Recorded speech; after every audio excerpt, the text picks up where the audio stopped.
तो दोस्तों आज हम पार्ट ऑफ स्पीच के सभी पार्ट को इस वीडियो में कवर करेंगे। तो दोस्तों सबसे पहला जो पार्ट ऑफ स्पीच का पार्ट होता है वो होता है नॉन। तो दोस्तों नॉन का डिफिनेशन है कि a non is a word that names a person, place, things और आइडिया। इसका मतलब हुआ ये कि नॉन जो है किसी आदमी, किसी स्थान, किसी सामान या किसी विचार को नॉन कहा जाता है। मतलब non is a naming word. दुनिया में प्रत्येक चीज़ का कोई ना कोई नाम है और दुनिया में प्रत्येक चीज़ नॉन के अंतर्गत आ जाएगा। जैसे कि हम एग्जाम्पल लेते हैं, Ram, Shyam, Ganesh, India, school, hospital, love, book, etc सभी नॉन हो जाएंगे। तो नेक्स्ट हम बात करेंगे प्रोनाउन के बारे में। तो दोस्तों प्रोनाउन का डिफिनेशन है a pronoun replace a noun to avoid repetition. इसका मतलब हुआ ये कि प्रोनाउन का उपयोग नाउन के बदले में किया जाता है ताकि नाउन बार बार न रिपीट हो सके और ये सेंटेंस अच्छा बन सके। जैसे कि एग्जांपल हम लेते हैं, Ram is a doctor, he loves his job.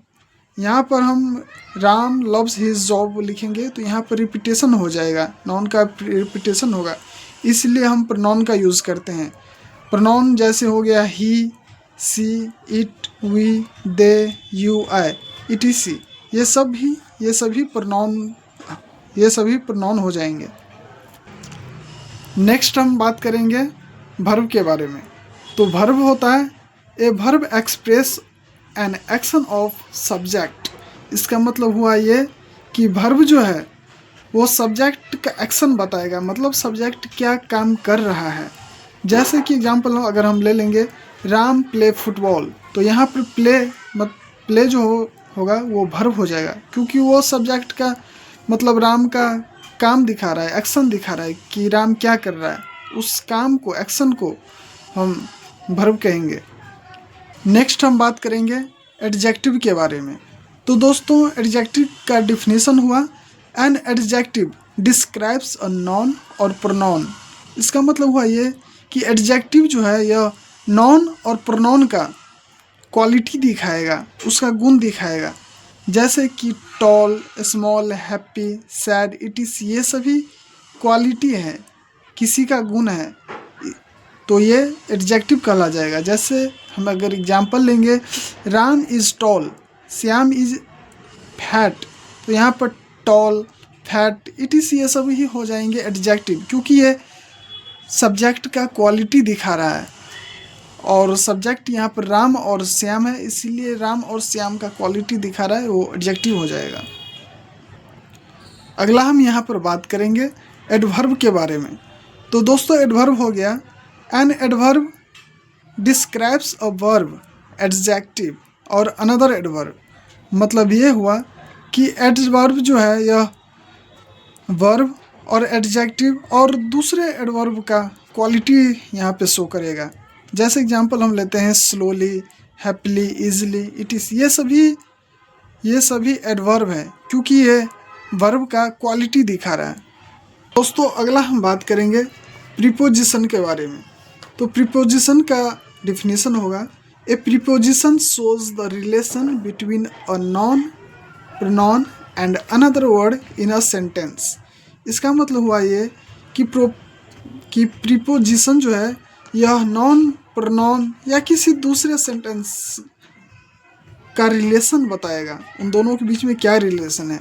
जैसे the book is on the table, जैसे बुक और टेबल इन दोनों के बीच में रिलेशन बता रहा है ऑन, इसलिए ऑन जो होगा यह प्रीपोजिशन होगा। जैसे एग्जांपल हम लेंगे, सी वेंट टू स्कूल, मतलब यहाँ पर सी और स्कूल के बीच में जो रिलेशन बता रहा है वो टू बता रहा है, टू, इसलिए हम टू को प्रीपोजिशन लेते हैं, टू प्रीपोजिशन होगा। दोस्तों अगला हम बात करेंगे कंजक्शन के बारे में। कंजक्शन, तो कंजक्शन का डिफिनेशन होगा A conjunction connects words, phrases और सेंटेंसेस। मतलब हुआ ये कि कंजक्शन जो होगा वो दो सेंटेंसों को या दो शब्दों को या दो पैराग्राफ को, इन सब को जोड़ेगा, वो कंजक्शन कहलाएगा। जैसे एग्जाम्पल अगर हम लेते हैं, I like T and coffee, यहाँ पर टी और कॉफ़ी को आपस में जोड़ रहा है, ये दोनों शब्द को आपस में जोड़ रहा है एंड, तो ये एंड जो होगा ये कंजक्शन कहलाएगा।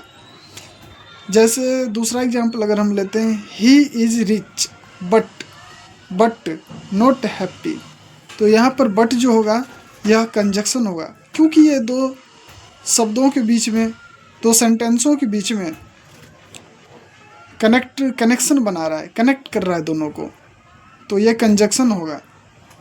तो दोस्तों पार्ट ऑफ स्पीच का सबसे लास्ट पार्ट होगा इंटरजेक्शन। दोस्तों an interjection express sudden emotion और एक्सक्लेमेशन, इसका मतलब हुआ ये कि इंटरजेक्शन जो होगा यह तुरंत जो इमोशन होते हैं उसे शो करता है। जैसे एग्जांपल हम लेते हैं, वाओ, औच, हे, इटीसी, ये सभी इंटरजेक्शन होगा। So friends, we complete part of speech. If I make any mistakes then you can suggest me and you can correct me in comment box.